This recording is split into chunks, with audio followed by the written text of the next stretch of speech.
J'ai arrêté d'aller à l'école très tôt et ça a été un fardeau pour moi d'envoyer les gens à l'école. Vous voyez? Donc ça veut dire que chaque difficulté qui arrivait dans ma vie, je transformais cela, sans Christ, je transformais cela en bénédiction. Ça pouvait être plutôt l'angoisse, comme je ne suis pas allé. Non, je vais envoyer les gens à l'école.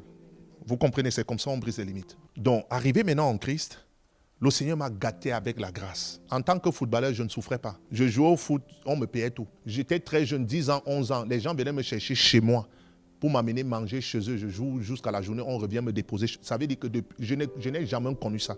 Et en termes de grâce, 10 ans, on me donne tout, on m'achète des chaussures. Même quand je suis devenu majeur, il y avait des gens qui disaient, Cyril, je vais te donner l'argent de poche pour que tu joues au foot.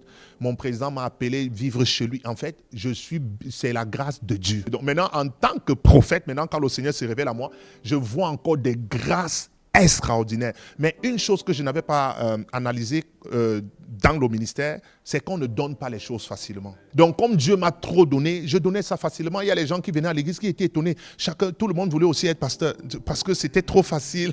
Non, c'est pas comme ça, c'est la grâce. C'est que c'est beaucoup.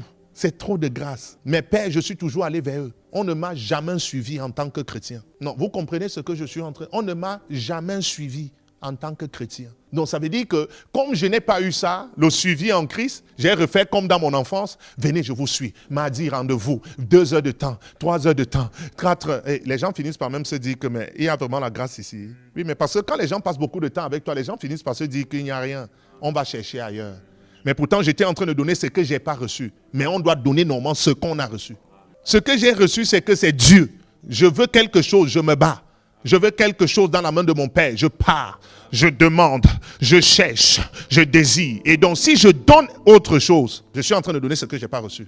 Les gens arrivent à l'église, ça va, on t'envoie à l'école, tu veux déménager, on t'accompagne déménager. Tu as besoin de rendez-vous, on va prier pour toi. Ah, mais même les gens se demandent encore que c'est vraiment un prophète. Parce que les prophètes n'ont pas assez de temps. Mais c'est bien, parce que tu es un serviteur inutile.